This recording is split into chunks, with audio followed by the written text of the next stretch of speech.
I direct Jewish Studies. It's an honor, a pleasure, and a privilege to welcome Victor Davis Hanson here.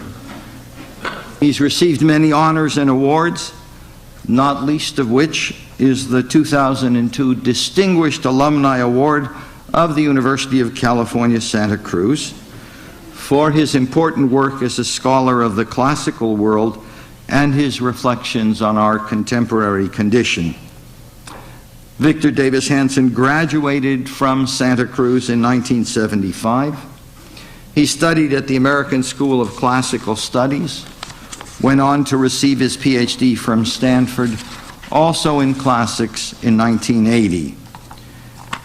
In 91, he was awarded an American Philological Association Excellence in Teaching Award. I'm convinced it was because of the fine teaching he had here at Santa Cruz, which we still think about. And that award is given yearly to the country's top undergraduate teachers of Greek and Latin. Those of you who care for languages know how important that is. Hanson was a National Endowment for the Humanities Fellow at the Center for Advanced Studies in the Behavioral Sciences at Stanford, a visiting professor of classics at Stanford, and he was also the visiting Schifrin Chair of Military History at the U.S. Naval Academy in Annapolis, Maryland in 2002-2003. He's the author of a stream of articles, book reviews, newspaper editorials on Greek, agrarian, and military history, as well as essays on contemporary culture. He has written or edited 13 books, including Ripples of Battle, his latest, which was published in autumn 2003. His books and articles have enriched our understanding of the classical world, including the connection of the great city-states of ancient Greece and their supporting and surrounding rural and agricultural environs, an issue I find particularly interesting as a scholar of modern urban culture.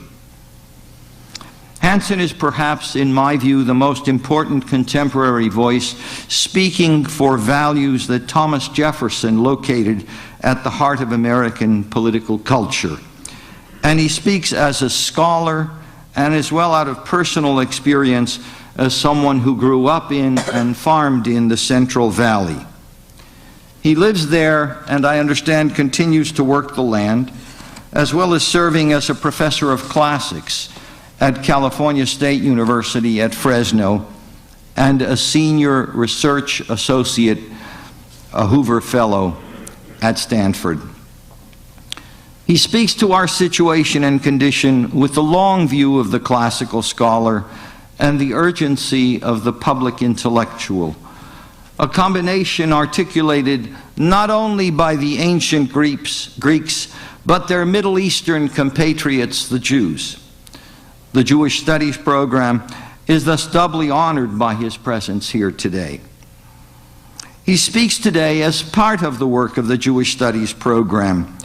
We have a regular series of speakers at our research colloquium who enlighten us and help us move forward with our work, our research, by presenting new and often provocative work. We hope you will be interested in joining us at other activities. Jewish Studies is supported by the Humanities Division of the University of California, Santa Cruz, by individual donors, and I see some of you among us, and we thank you for that help. By the Helen and Sanford Diller Endowment for Jewish Studies, and by the Koret Foundation. Today we celebrate as well the 25th anniversary of the Koret Foundation. I will say something about that foundation later, which is sponsoring this lecture as part of its 25th anniversary celebrations. Professor Hanson will speak on warfare and democracy in the ancient and contemporary Middle East. Please join me in welcoming him.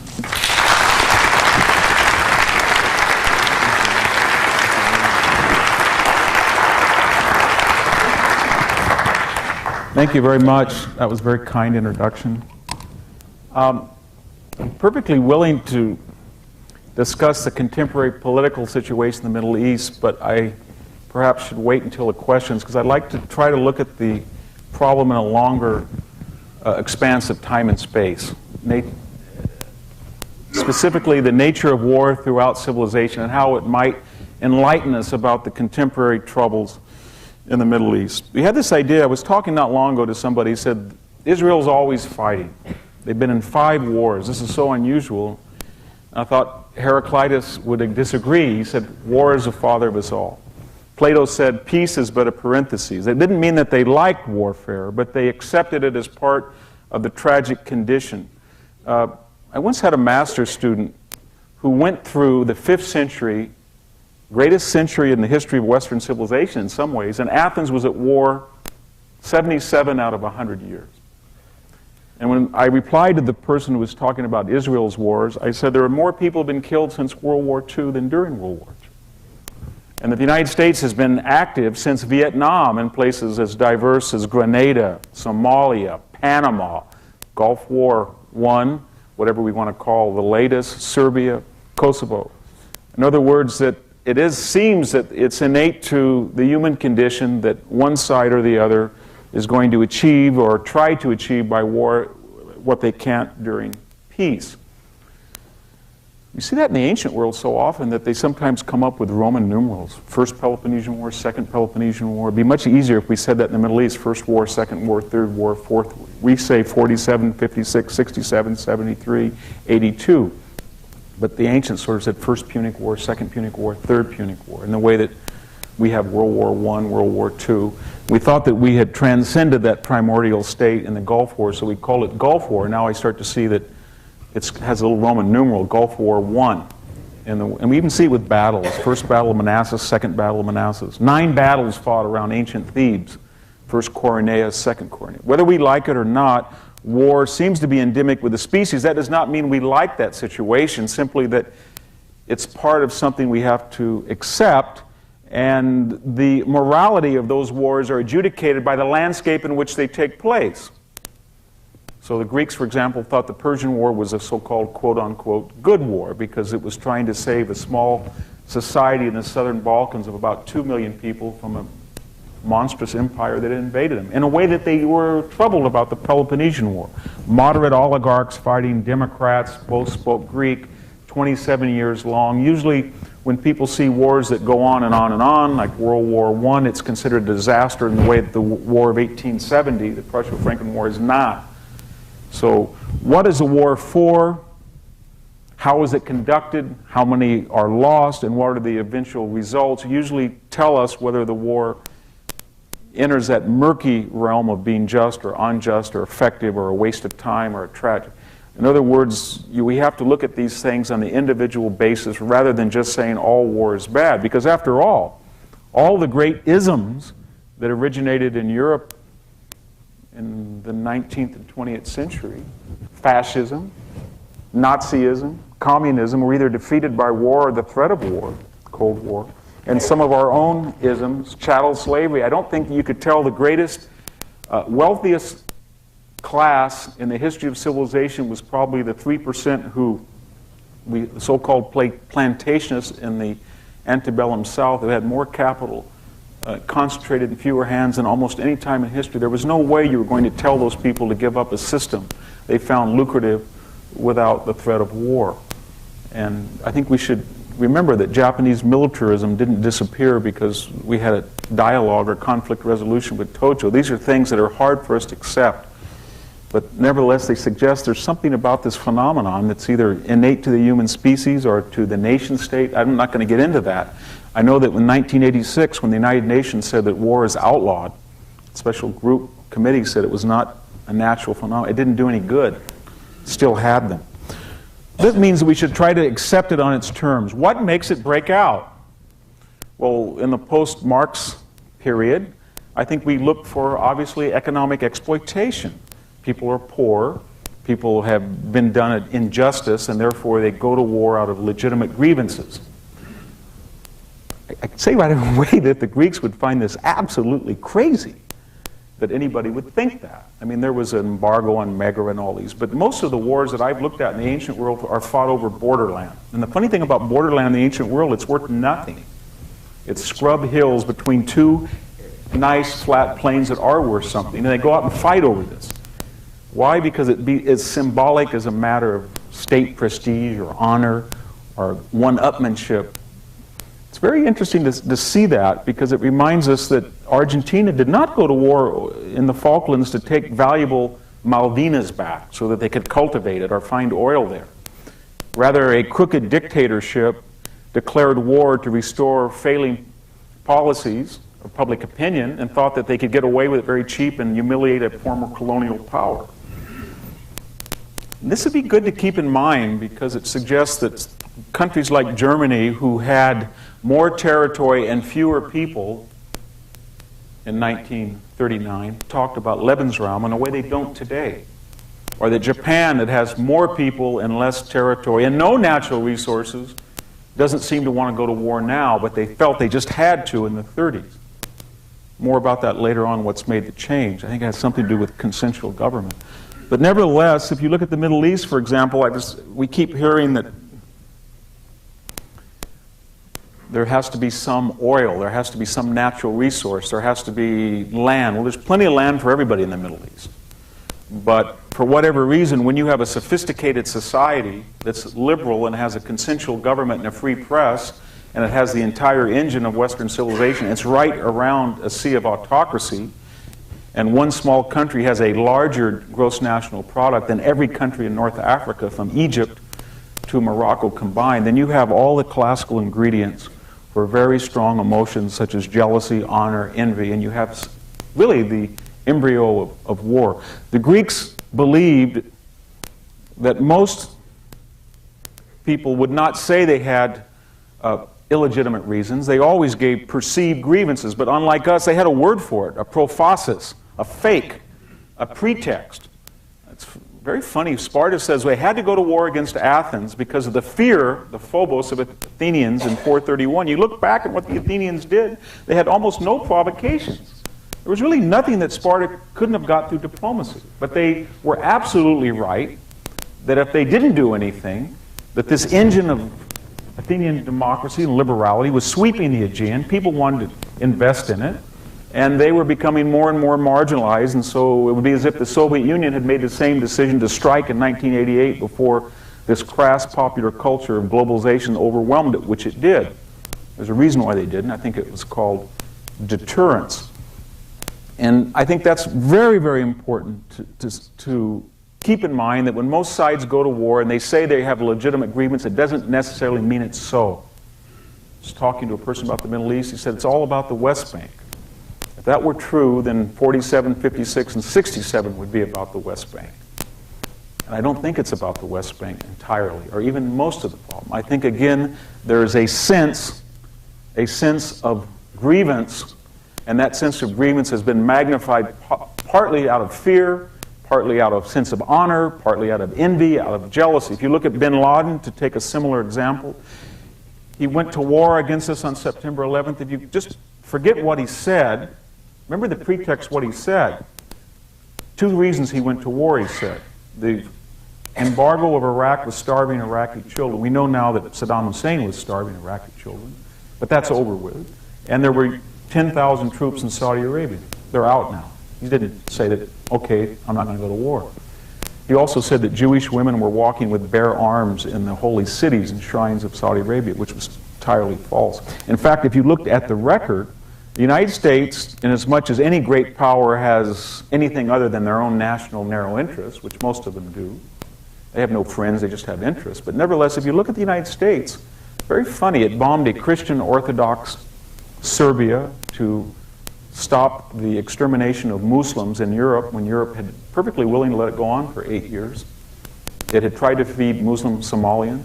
It was the only country, if you go back and look at the record, that really made criticisms to Russia of destroying 80,000 Chechens. Remember when they went into Grozny, the first 100 Russian tanks got destroyed, and they killed 7,000 to 8,000 Muslims in Grozny. So rather than saying Leningrad, maybe we should say Groznygrad. That was a far greater fight It just boggles the mind. In any case, if we look at the record of the United States, whether it's realpolitik or not in Afghanistan, it was trying to stop Soviet atheism taking over traditional society. And if you look at the 19th province of Iraq, which was Kuwait until we went in and liberated the Kuwaitis, you get the impression that the United States didn't have that bad a record. If you look at the combined foreign aid to Egypt, the Palestinians, and Jordan, it was loosely, not necessarily entirely, but loosely in the aggregate equivalent to what we were giving Israel based on the 75 Accords. I think that's important to realize. There wasn't really a legitimate grievance against the United States. And when I saw, give you an example of how these perceived grievances can be very powerful. I saw right after 9/11, the Gallup poll polled 21 Arab societies. The one that had the highest level of anti-Americanism was Kuwait. 67% said they did not trust the Americans. And when asked specifically why they didn't, the first reason, as you can all imagine, was Israel and our treatment of the Palestinians. If you think and take your breath, this was a country that did not exist in 1990. It was restored by the United States and then proceeded, without trials, without adjudication, to ethnically cleanse every Palestinian in Kuwait. 350,000 of them were sent by ship back to Jordan or other places. And so you see that a country doesn't like us because we're too hard on the Palestinians who we're giving $400 million to, and they ethnically cleansed them and were restored to sovereignty by us. So it doesn't mean necessarily there has to be a lot of logic. So why did bin Laden really do it, given the record that we treated Muslims in a particularly, I think, even-handed fashion? There were no Jewish women walking around Mecca. It might be that this engine of crass Western capitalism with globalization had started to, whatever you think about it, make real inroads in everywhere from Latin America to Africa to Southeast Asia, where even former Stalinist places like Vietnam were starting to look like West Hollywood. And out of this culture, whether it's bare navels or the internet, you start to see all of the traditional hierarchies challenged. The hierarchy of the patriarch, who says the child can marry this person and not that person. The idea of gender apartheid, where somebody doesn't have equal rights. The idea that autocratic government can be undermined. The idea that religious tolerance is starting to be accepted by people. Very powerful engine this is. We don't really think of it in the abstract that way. But perhaps Mr. bin Laden, like the Spartans, out of fear, thought he could preempt and stop this in a way that I think makes perfect sense. I think his only, as we were talking earlier, the only mistake he did is he took off the whole building rather than the top third. If he had taken the top third, I don't think there would have been much problem for him. So wars can start, not all the time, whether it's Japan or Germany, out of inflated sense of Lebensraum, perceived grievances. Just one final statement on this. Another person was talking about occupied land. Why did the United Nations have 50% of its UN resolutions over a 40-year period were about the occupation of Israel? I don't think the so-called West Bank by Israel. I don't think it had anything to do with the principle of occupation. Otherwise, Tibet would have been a constant reference. It's much bigger than the West Bank. But China is big and powerful, and you don't want to antagonize somebody in the Security Council by condemning them 45 times in a way that you can with Israel. Or the Cyprus question. Turkey gobbled Cyprus, most of it up. Turkey's a powerful country in NATO. Or the Sakhalin Islands that Russia just took after World War II. Nobody talks about the Sakhalin Islands. Nobody talks about the 10% of Germany that was lost to Poland. But Germany and Poland are a whole different story than Israel and the West Bank. So I think it's important to see that when people say there is a real grievance, usually, and they go to war over that, it's usually not necessarily, and I think rarely true. Why do wars break out? We're told in the era of conflict resolution that it's usually because of miscommunication, misunderstanding. I can't think of one war, and I'd like to have somebody in the question period cite a war that broke out over a misunderstanding. It's hard to start wars. We had a spy plane that was recklessly close to the Chinese coast. It was shot down. We didn't go to war with China. We're told the missiles of October 1962, imagine nuclear missiles pointed at the United States. We still didn't go to war. We say, well, we almost did, but we didn't. And I don't think that World War I was started by a miscommunication. World War II surely it wasn't. Only a miscommunication in the sense of intent, somebody misreading another power's intention to provide deterrence. But they're very, very hard to start. And if they sometimes and often start out of perceived grievances and not out of action, how does shooting start? Why do people... We have real differences with China. We have real differences with other countries. We don't necessarily go to war with them. It seems to me, whether we like it or not, that there's this old classical idea of deterrence. I'm reminded that for years, probably from 379 BC to 371, Sparta routinely invaded Thebes, and Thebes took it. And suddenly in 371, the Spartan army miraculously, although it outnumbered the Thebans 2-1, was destroyed, or almost destroyed, at the Battle of Leuctra. And the next year, the Thebans not only went on the offensive, they went down and dismantled the entire Spartan state, because for the first time they thought they could, because Sparta had lost the sense of deterrence. That's a theme throughout Thucydides' history. Each time the Athenians or the Spartans suffer a setback, all of a sudden they find their opponents are increased, and the likelihood of further war increases because they've lost this sense of deterrence. If we were to apply this very primitive way of thinking, and it is primitive, to our own war against terror in the Middle East, it might be something like this, that this war could have been envisioned as starting 25 years ago in November 1979 when the Iranian embassy was stormed, and we really didn't do much. There were 262 Marines killed in one day in Lebanon, and the embassy and the annex that year were blown up. Other than a few shelling by the USS New Jersey, there wasn't much of a reaction. The East African embassies were attacked. There was various murders, some planes blown up. Khobar Towers, where they killed a lot of Americans in that. First World Trade Center, USS Kolb. Whether we knew it or not, we were giving the impression that the United States was at its greatest period of affluence and leisure and either could not or would not revert back to this primordial world to restore its sense of deterrence. If we apply that to Israel, why did the Intifada start? Why all of this at a period when, by any measure, they had the most liberal government and the most interested, I think, in trying to find a real dialogue? I think if we could bring out some Neanderthal Greek from the past, he would say, well, you should have asked yourself, it was sober and judicious not to reply to Saddam Hussein. That was smart not to do it. You would have wrecked the coalition, but there was a reason why there were 39 minarets in Baghdad glorifying the Scuds. And there were people up on the roofs of Palestine glorifying, hoping that those missiles were filled with gas. And although you could not retaliate, you might have given the impression under coercion of the United States that you were a new generation that had transcended the old laws of the jungle, and you didn't really believe you had to get down in the primordial muck and fight people. This is something out of our past. And if you add the Lebanon was a disaster. That was a Vietnam. And it was sober and judicious for the Israelis to pull out.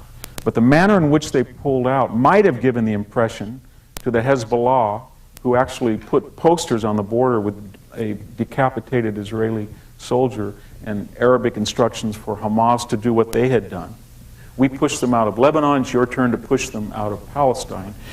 And although I think it was sober and judicious to offer concessions, and I think it almost worked at the Camp David, whether they knew it or not, I think that cemented the impression that a new generation of affluent Western teenagers were not the same group that founded the Jewish state in 1947 and either could not or would not react, in the same way that we found ourselves faced with 9/11.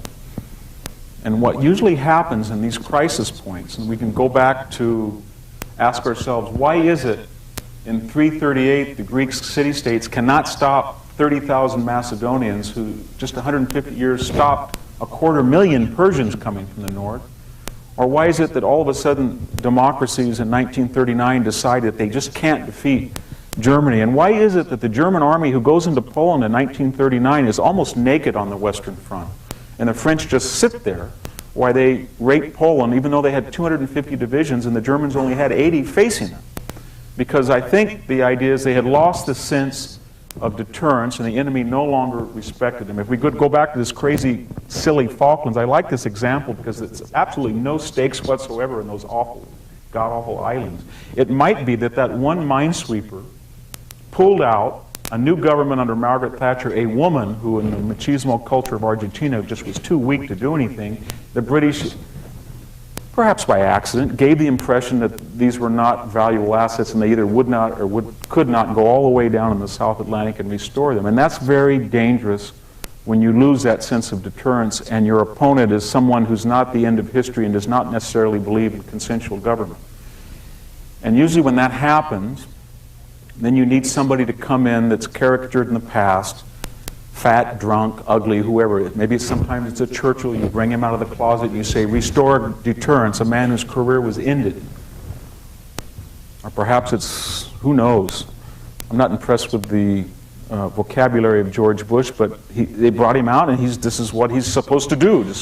And I don't think the Israelis were ever elected Ariel Sharon, but they basically brought him out of their past and they said, pushed him out and said, you've got to tell the enemy that we are not a luxurious, idle, chattering class, and you restore deterrence. And when you're done, whether it's Churchill or whether it's Sharon or whether it's Bush, then get the hell out of here because we have no place in a polite, legitimate, consensual society. But for this moment and this time, you have a duty, and that's to restore deterrence. And that's, I think, is what Mr. Sharon is trying to do. When these wars break out, then usually, to recap, war is common. They're usually over non-economic but perceived grievances that can really turn in, if one side is naive enough, to lose the sense of deterrence into a shooting war. What happens when the war begins? That would be arrogant to say over time and space that you could have any model or paradigm that would predict who wins or loses. But look at Israel. Had a debate not long ago with the Palestinians. Says the United States gives everything to Israel.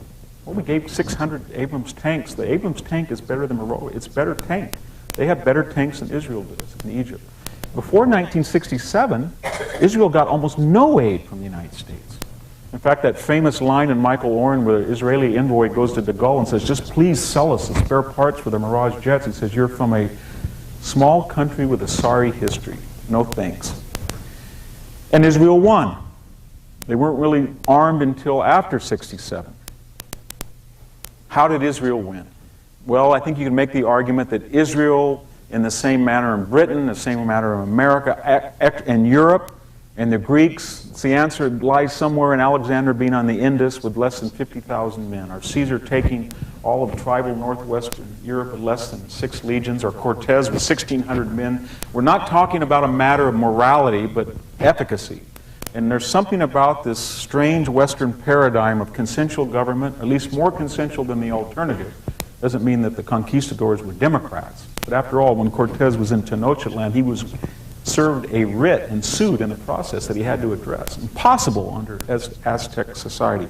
There's something about consensual government, open markets, free press, civic audit, a greater degree of secularism that creates lethality on the battlefield. That whether that's high technology or a Western idea of discipline where you fight in a group and you march on orders, you retreat according to protocol, you have a civic audit of your officers that allows you to have military power that's not explicable by the small size or population of a Europe versus the alternative, or Israel.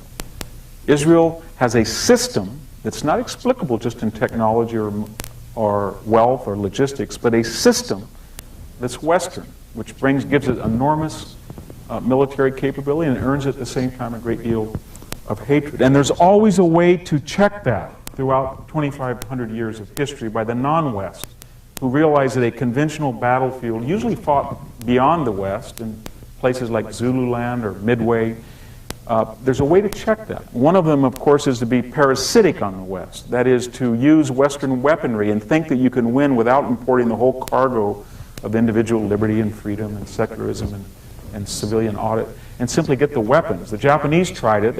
Admiral Perry sailed into Tokyo Bay. There was no Western weapons at all.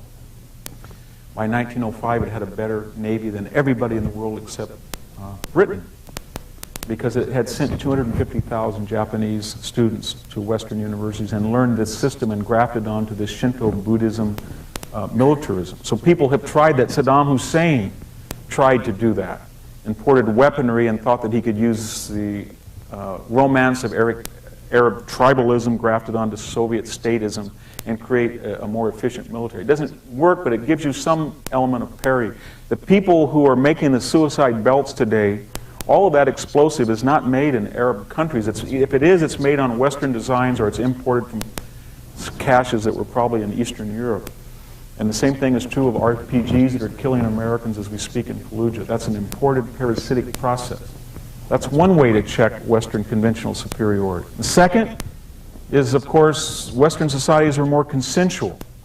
So what happens, you can appeal to the better angels of their nature. You can have Ted Kennedy say that this is the worst thing since Vietnam and hope that we can have a discussion here and call off the war. Or in Israel, you can try to blow up somebody right during a Likud referendum so that you can stop this process, which is apparently is bringing a lot of terror and anxiety to the Palestinians. What's more scary if you're a resident of Gaza to have to run Gaza on your own for once and not have somebody to blame? So that's one way of doing it. Remember that the French fleet hosted the Ottomans. That is not new, we learned, before the Battle of Lepanto. And the Ottoman strategy to nullify Western military intrinsic advantage was always to divide the West between Orthodox Christianity, Roman Catholicism, and Protestantism, trisect the West and be unified. So that's another method. Besides parasitism is to have divisions within the West.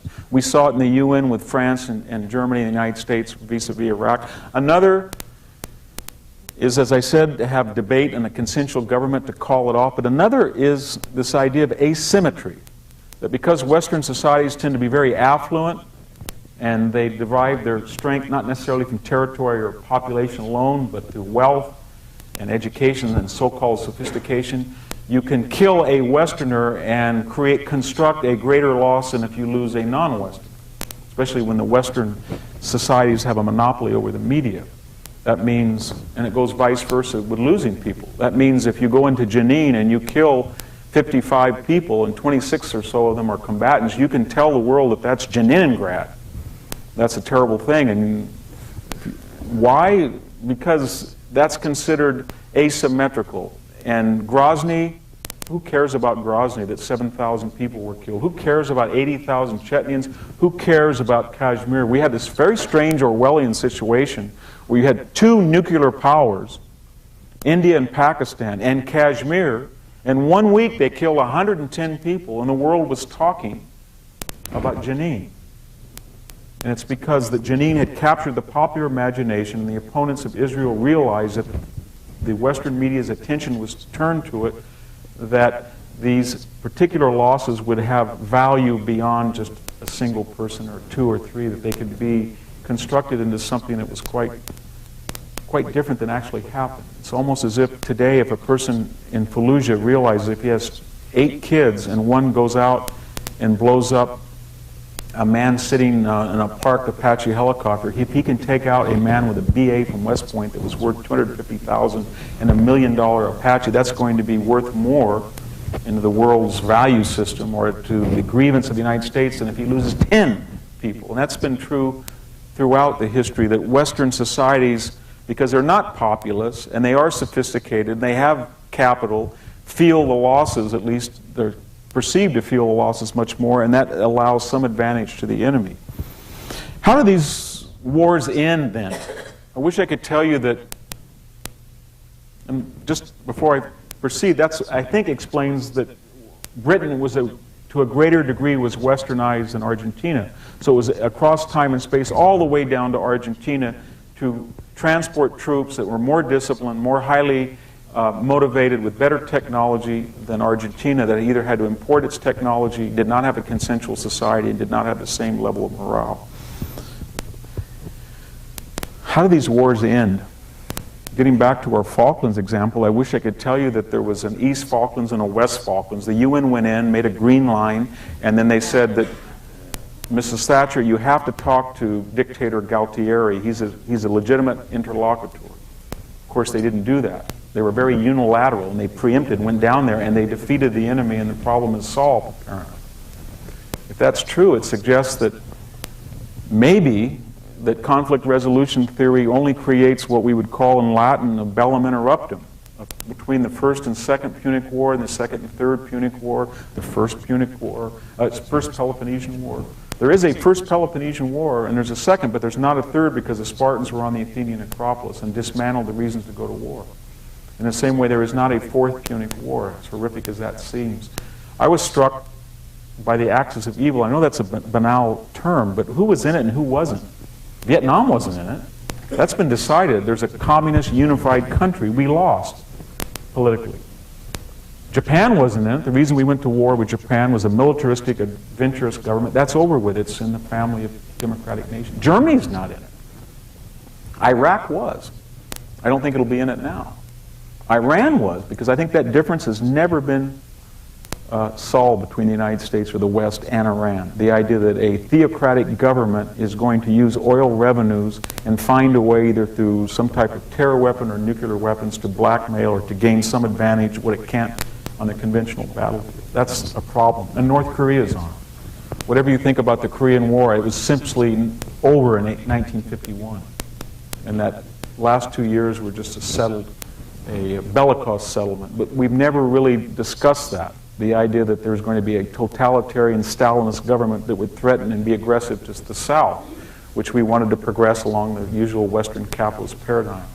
Those are classical examples, it seems to me, of bella interrupta, that they haven't been silent. And I'm getting, of course, as you can see, to Israel, because 1947, 1956, 1967, 1973, 1982, a couple things. One is that there has never been a war where the natural processes have been allowed to proceed. Natural processes were always interrupted by one phenomenon. Remember that. Usually the Soviet Union, Gromyko, most of the time, called up Dean Acheson or Kissinger and said, stop, or else. And the United States usually said, if I understand Kissinger's memoirs correctly that he wrote about the Yom Kippur War, can't hear you well, bad connection, call me tomorrow morning, I'm sleeping. And then he called Gold in my ear and said, you got 24 hours. If you want to put Sharon on the other side, get him over there quick. And then the Soviet Union said, usually, you're deceiving us, he's over there, and then they threatened Israel directly. And then they'd stopped. Notice we haven't had a conventional war since 1989, since 82, in fact. And I think the answer is that classical Soviet deterrent, remember we talked about deterrence, is now absent. And whether it's Syria, Lebanon, Jordan, Egypt, if they were to start another war after day 6 or day 7, there would not be a nuclear-powered country to call the United States to call the Israelis off. And the Israelis, whether they know it or not, have created classical deterrence now, except with two, I think, worries for the future. One, we're into an asymmetrical warfare that we talked about, where they're parasitic of Western technology. They're trying to kill one Westerner for every 5 Palestinians, and therefore enter a war of exhaustion or attrition. And most importantly, they're on a breakneck, it seems to me, effort in Iran, in Syria, maybe even Saudi Arabia, to find a surrogate Soviet deterrent, some type of super weapon, gas, bomb, so that if they do start another war, the Israelis will not be able to finish it in a conventional way, as a way they weren't in the past. If, say in 1973, if the tanks that came up the Golan, once they were blown up and the Israelis went down, if they had have gone into Damascus, I think made a very clear demonstration that at any time they wanted, they could do pretty much what they wanted. Blow up the sewer system, blow up the water system, inflict real damage, as horrific as that says. I think today we would have a sense that the Israelis were unpredictable, they were dangerous, and there were no restraints on the use of retaliation. And you probably would have the ingredients of some type of resolution, which suggests to me that in the case of bin Laden, getting back to the war on terror, it fits the same paradigm. He attacked us because of a perceived grievance. He was able to because we lost the sense of deterrence. Once the war started, the traditional Forget what people said, Afghanistan's too far, it's 7,000 miles away, it's the graveyard of the British Empire, it's too cold, it's too high. Forget what they said about Iraq in the beginning. You can't go there, there's sandstorm. A conventional war, the West will always win. But in the unconventional, asymmetrical, psychological aftermath, it's a different story, and we start to see that today. And I think we really won't be over the war and terror until one side clearly has won and lost, and that means that people in the Middle East realize that Islamic fundamentalism has the same currency as, say, Nazism in about 1946. By that I mean, if you had asked anybody, just think of it, 1941, June, German army is in control of everything from the English Channel to 45 miles outside of Moscow, up from the Arctic Circle in Norway down to the Sahara Desert. This is the new ideology of the ages. It's unstoppable. If you add in Japanese expansionism, it's pretty bleak. You have just the democracies in Britain and the United States. And what's fascinating about that period is the fascistic movements in places like Mexico. Forget Spain, everybody knows Spain, but Argentina and other places in Asia. And if you had have said, we can defeat Nazism in 1941, they would have thought you were absolutely crazy. But if you had have said that in 1946, you couldn't have found a Nazi in Germany or Mexico. Nobody said they had anything to do with Nazism. And why was that? Because it was not only defeated and humiliated, but the message was sent, if you were connected with it, it was synonymous with your own ruin. And until you can create that climate with Islamic fundamentalism, I don't think the war will end. Why do we find, I'm concluding now, why do we find this so disturbing? It's reptilian, it's Neanderthal, that the idea that, think about this Greek way of looking at war and peace. It suggests that people might not have as much ideology as wanting to be on the winning team. It would suggest that people in Iraq kind of want to join the Americans, but only if we're winning, so they know if they step forward, they're going to be on the winning side. It would suggest that Libya has no ideology, but it only came forward because this crazy Gaddafi didn't want to end up like Saddam Hussein, or Dr. Khan in Pakistan suddenly divulges all this horrific information because he thinks that the government of Pakistan is putting pressure because we're putting pressure because we went into Afghanistan, or that Iran suddenly wants to bring in the UN, and I don't think they will want to bring in the UN if we fail in Iraq. It's a pretty depressing scenario that not ideology, not idealism, much less idealism. There's a certain logic of war and peace, and it's the sense of deterrence and advantage and power. It doesn't mean that we have to accept this and like it. We don't want to be realpolitik. I think that was a great tragedy of the Kissinger administration. It was completely without idealism. It just means that we have to realize that until we get to the end of history, we're all on the same page of consensual governments, because that's the nice, I want to end on a happy note, and that is throughout history it's very rare for a consensual society to attack another consensual society. Not since ancient Athens attacked Sicily, and it's hard to know quite what the constitution of Sicily is. We're told it was democratic.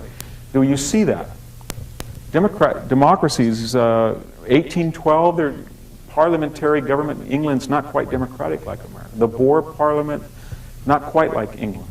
Confederate Senate, not quite. It's very rare to find any case where democracy will fight another. So what's the prescription, the prognosis for Israel for the future?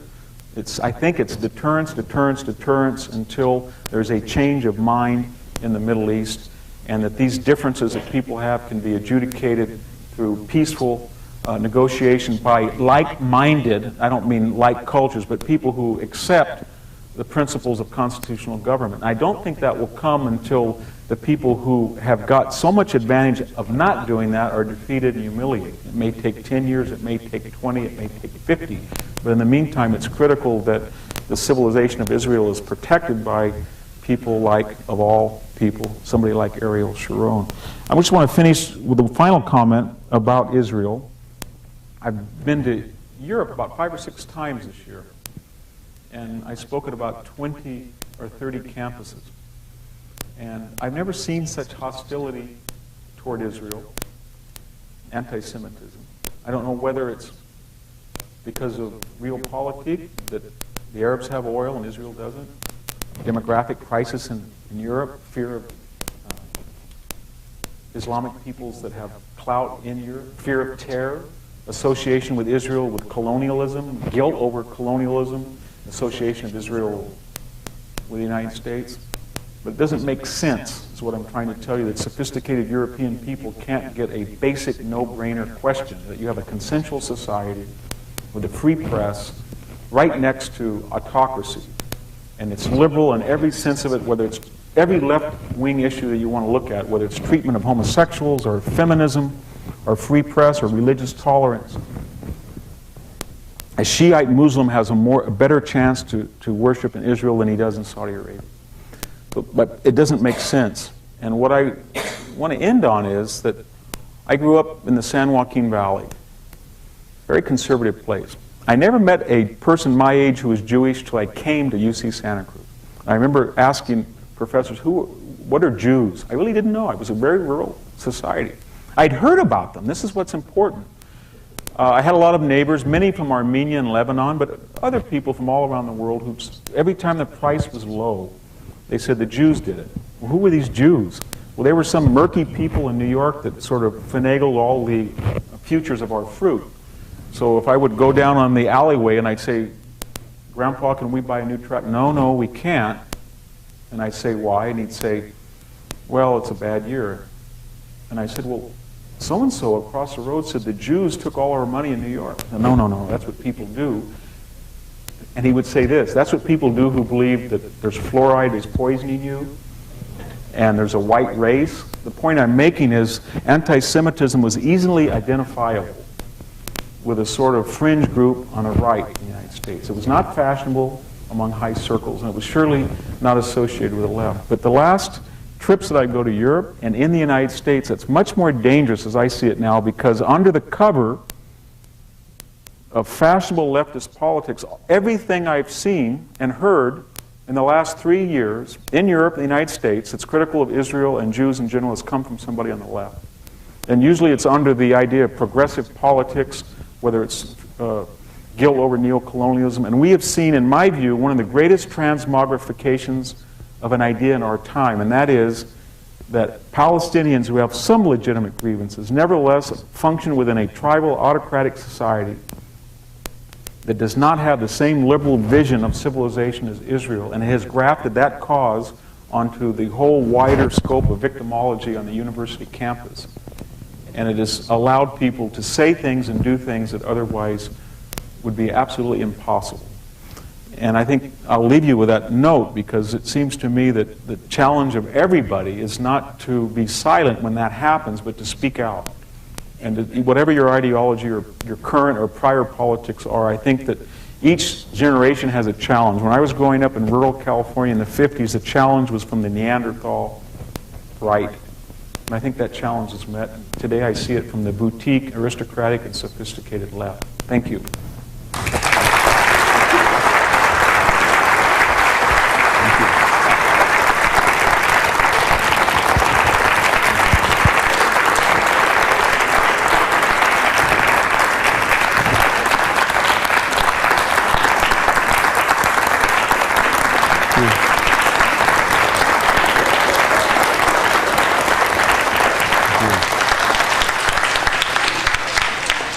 We have time for a few questions. Ted Goldstein, Oaks 83. Let's see. I can't remember if it was the tape after 9/11 or one of the tapes soon after that, but I remember very clearly Osama bin Laden talking about how part of the reason of the war against the West was because of Andalusia. Yes. And I was really struck that, hey, this is a 500-plus-year-old conflict, right? Here is, the Andalusia, probably the most progressive time of Arab civilization, when they had, incredible culture and learning that dwarfed what medieval Europe was coming out of, and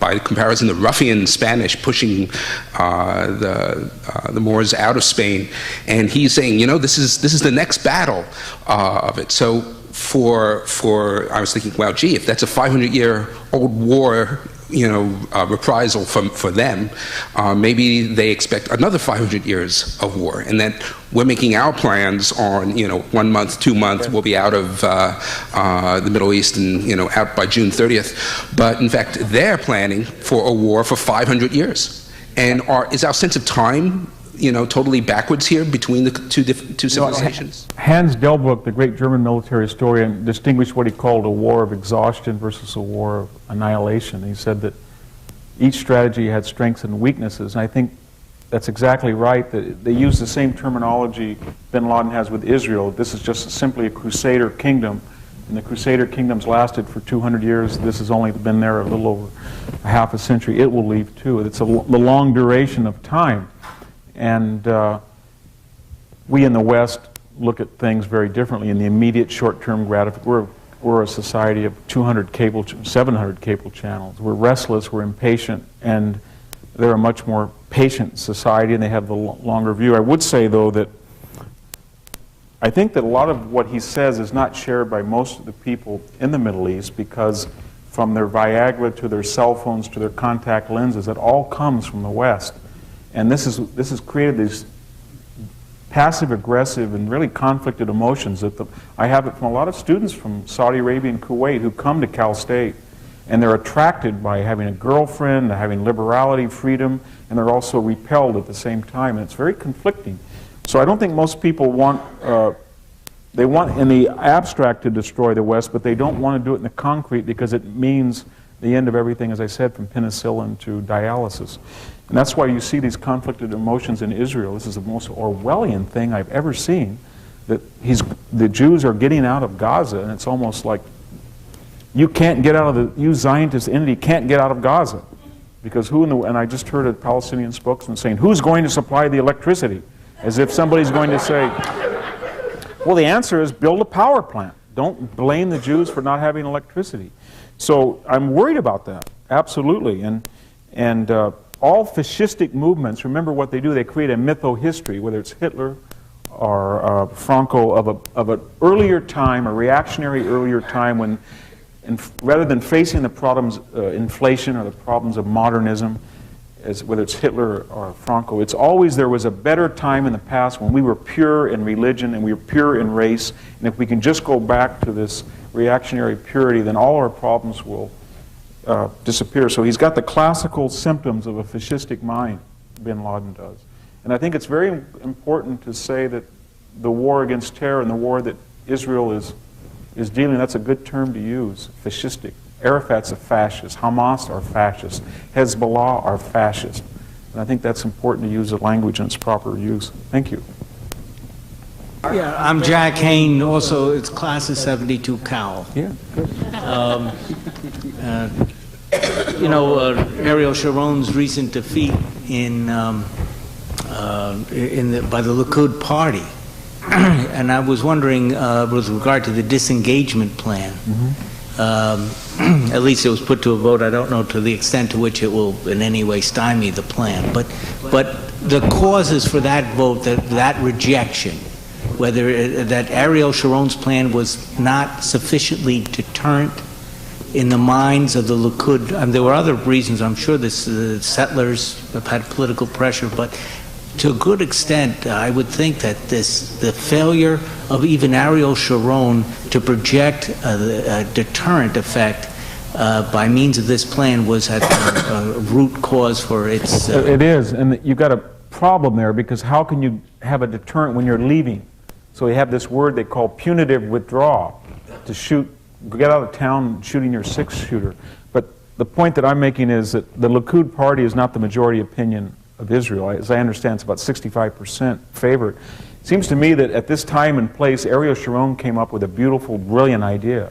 And simply, he looked at the demographic crisis of Israel and realized that every Israeli possible, given the security interests of Israel, needed to be in Israel, and that Gaza was a mess, and that the fence was creeping down, and there would be a time where Israel would disconnect psychologically, culturally for a long period, 5 years, 10, and then allow this problem to recede into the world's imagination, as I say, in the way that Cyprus or Tibet has, and go on with life in Israel.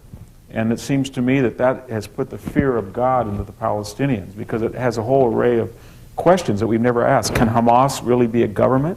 Can they provide sewage and water the way the Israelis can? What do you do when you can't go in for emergency surgery? What does it mean you can't go in on Monday and blow somebody up, on Tuesday take your dad to get stitched up, and on Wednesday have a 3-hour coffee break spinning conspiracies, and then on the 4th day angry that you're not allowed to work?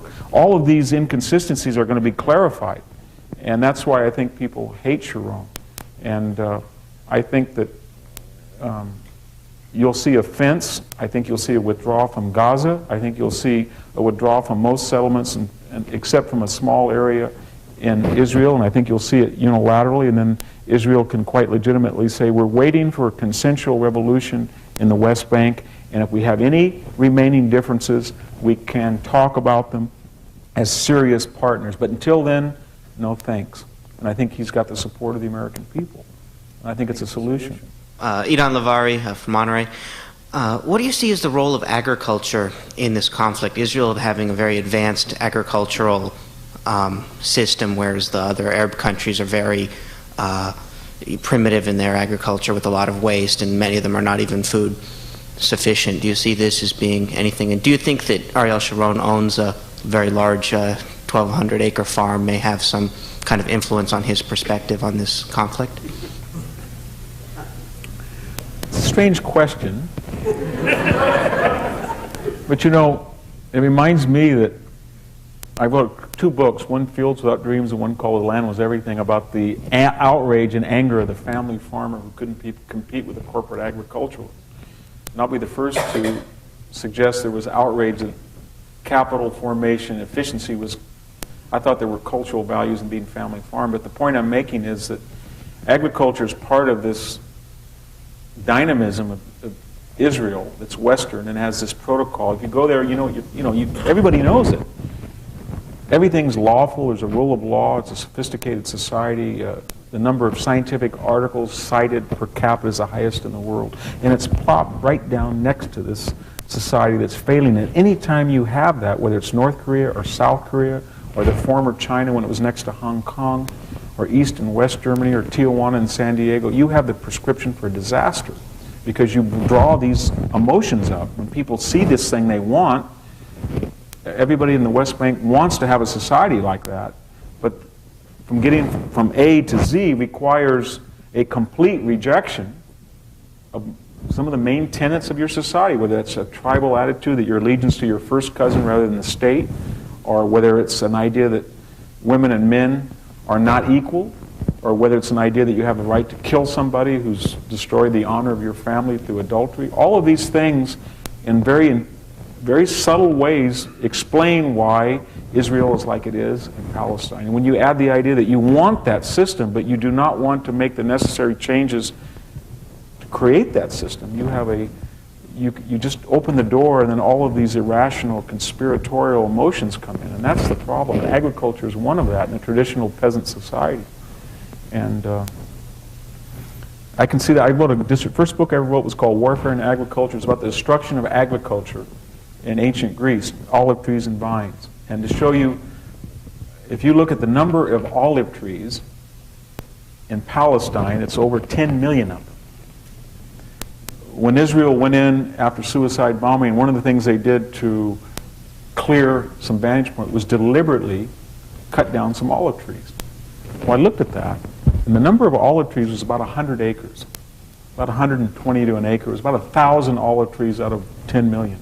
There was 4,000 Google searches on the olive trees of Palestine with things in the Manchester Guardian, olive trees wiped out in Palestine, because they had such symbolic capital to a traditional society.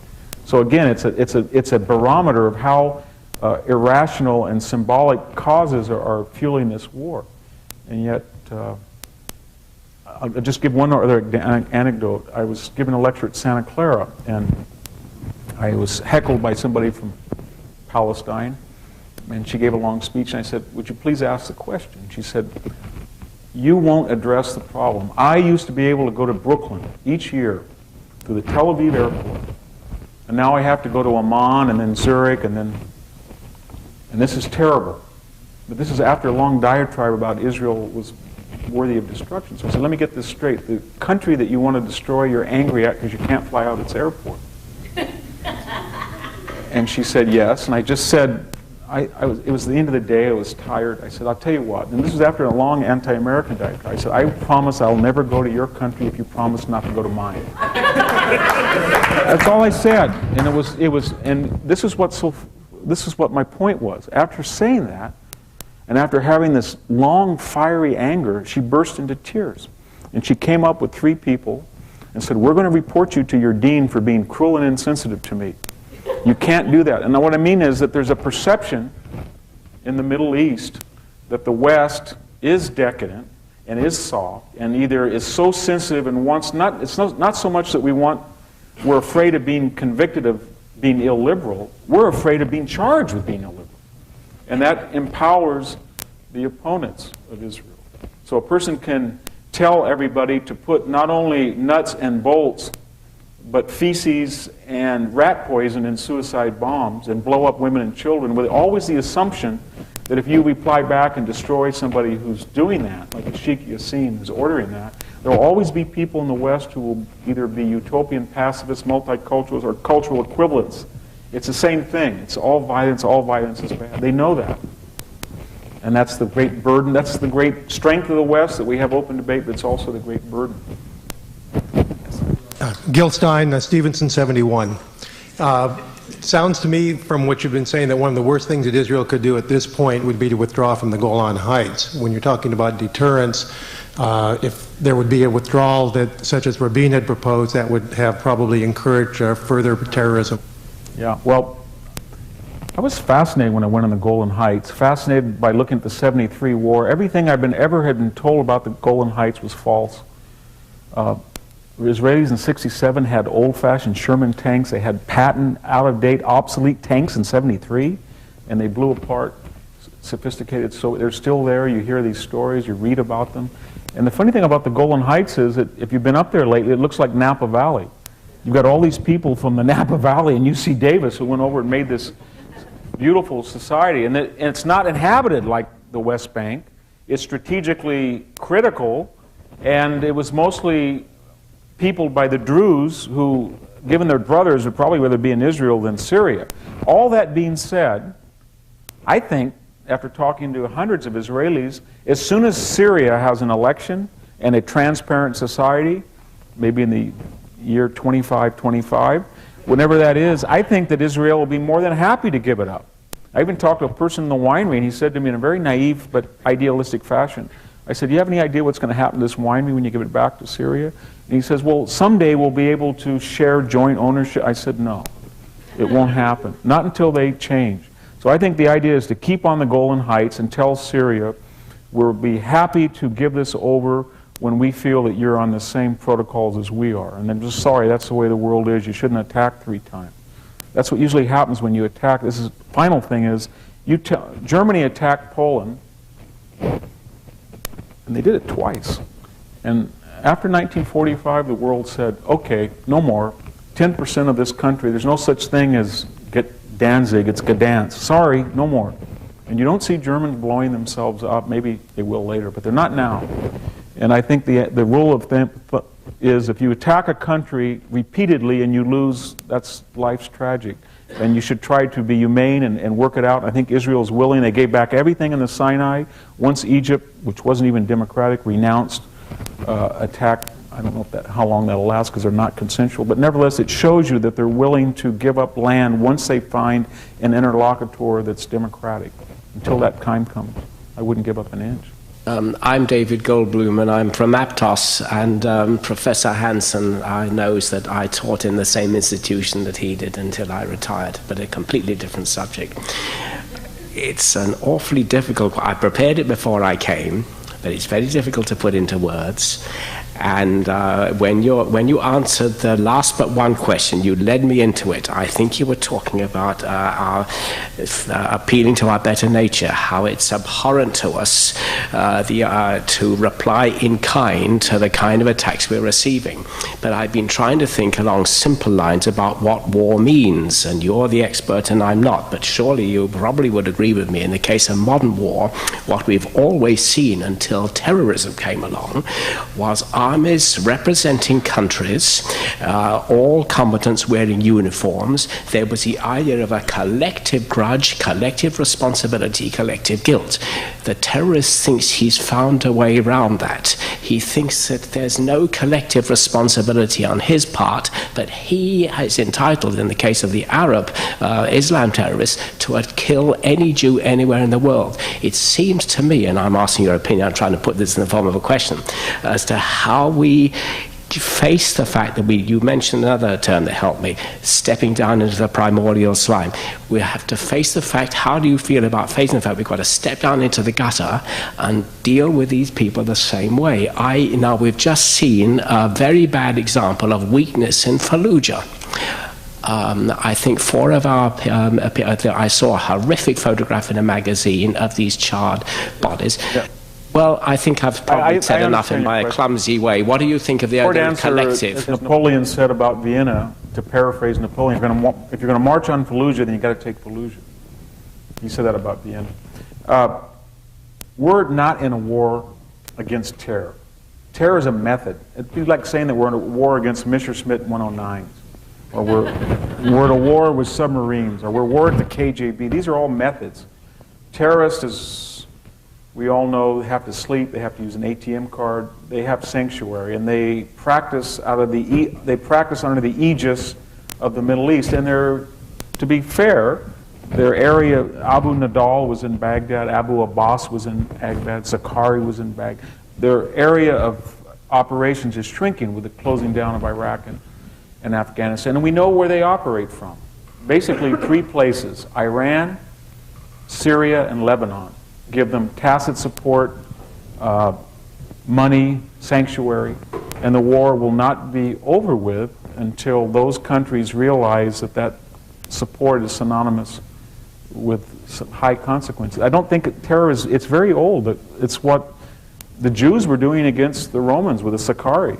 I don't want to advocate that, and especially in front of this audience, but remember what the Romans did. I mean, that's where the temple was destroyed, and they not only destroyed the great temple, they used the proceeds to build the Colosseum. So, as I guess adding insult to injury. But the great Mahdi was a terrorist, and the British handled him. There's always a response to terrorism. It's simply to offer a political agenda that makes it better to join in, whether that's the Romans offering habeas corpus and sewers, and a strong idea of collective guilt, that if people harbor those people and aid and abet them, they have to pay a price. The people of Fallujah, not all of them, but there were more than 1,500 people who were aiding and abetting the people who were killing Americans. There were people who were sleeping with RPGs under their blanket, and they knew where to go. And if you want to defeat them, you have to make, I hate to use that term Sherman used, but war so terrible on the people who started it, they won't do it again. And that's very hard for a sophisticated postmodern society. Yes? Professor Hanson, thank you very much for coming. I admire you very much. I am a 1959 graduate of the University of Chicago. And I'm Leela Beckwith. Would you speak to the complete liberal left silence about apartheid and forced expulsion of people as would occur in the Gaza evacuation? Let me get your question again. My question is, why is it that we use the terms Gaza disengagement, West Bank evacuation, and we don't use the terms which equally apply of apartheid? You mean in the case of Jews leaving Gaza? Being forced to leave, yes. or forced expulsion.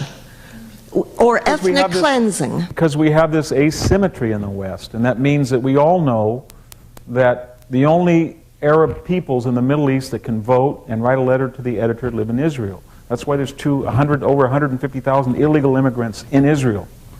And we all know that we're not supposed to say that. And we all know that right now there would be a solution to the settlers if we just simply said this, that the million Arabs who live in Israel have certain rights under constitutional law, and all of the settlers can still live there if they want under Palestine, and they'll have the same rights and responsibilities as Arabs in Israel. But we all know that that is an absolute bald-faced lie.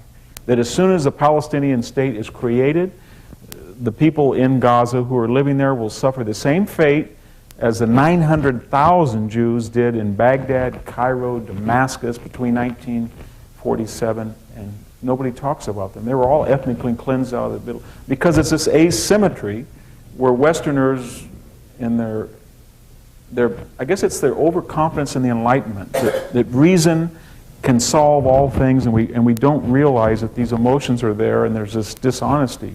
So yes, I agree with everything you say. They're telling the Israelis, you can't live in that society, you've got to get out, because Sharon is telling them, if you stay there, we can't protect you. It's in the long-term interest of you not to be there. And under this Palestinian state, they'll cut every one of your throats in a way that we would never even imagine doing to Arabs.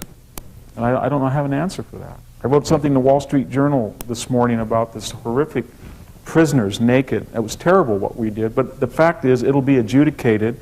There will be people court-martialed. There will be a whole national hysteria. Why this was happening, nobody's talking about Macedonian just butchering 7 Pakistanis, or nobody's talking about Daniel Pearl's head. The same Arab, I looked at the same newspaper that said shame because a female was looking at the genitalia of 8 men and pointing to them. Shame. That same newspaper, when Daniel Pearl's head was cut off, thought that it was, basically okay. So there's an asymmetry here, and we have to recognize it. One more question. Hi, I'm a sophomore. Sociology. I wanted to know how you could say that Palestinians are being inconsistent when they're faced every day with such things as checkpoints, which are completely economically slowing their lives, and they are controlled by the Israelis. Yeah. So what would you suggest they do? I'm just asking. I'm curious. Well, no, I don't think that they're being inconsistent by going into Israel and having suicide bombs. It's all going into each other. They're not. Why don't you say that you objected to the Israeli checkpoints because they were demeaning, humiliating? They are. Who wants a checkpoint? So why don't we just not have any checkpoints? There wasn't very many checkpoints in the year 2000. It's pretty easy. You can go anywhere you want. Why did the checkpoints come? No, in 2001 there were many checkpoints. Well, after the Intifada, yeah. The point is that if you don't believe there's any danger and you just get... what I try to avoid, maybe you find it crazy, but I don't read what Westerners say. I always read what non-Westerners say about the situation. So when I want to discuss checkpoints and suicide bombing, I read the Arab newspapers. They're all in English now. And just read what they write. And read what Mr. Zakari said the other day. I'll give you an example.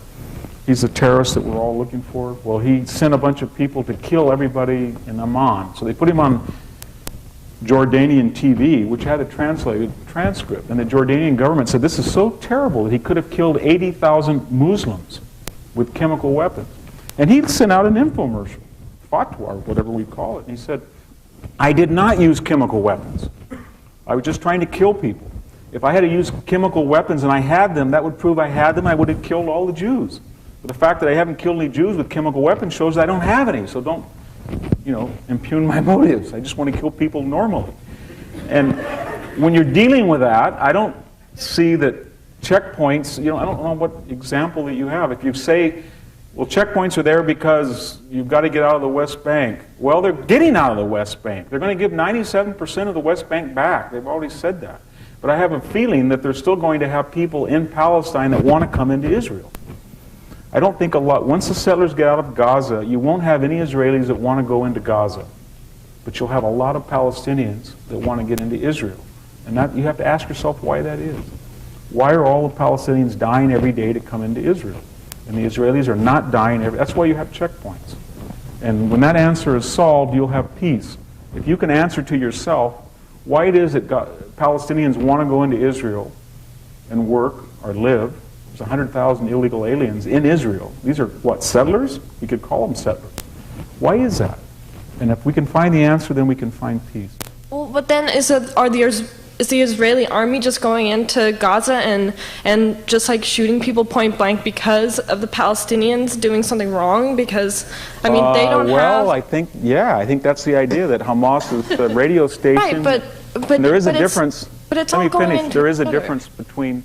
This is very important on the university campus because in the 1980s we came up with this idea of conflict resolution and moral equivalence.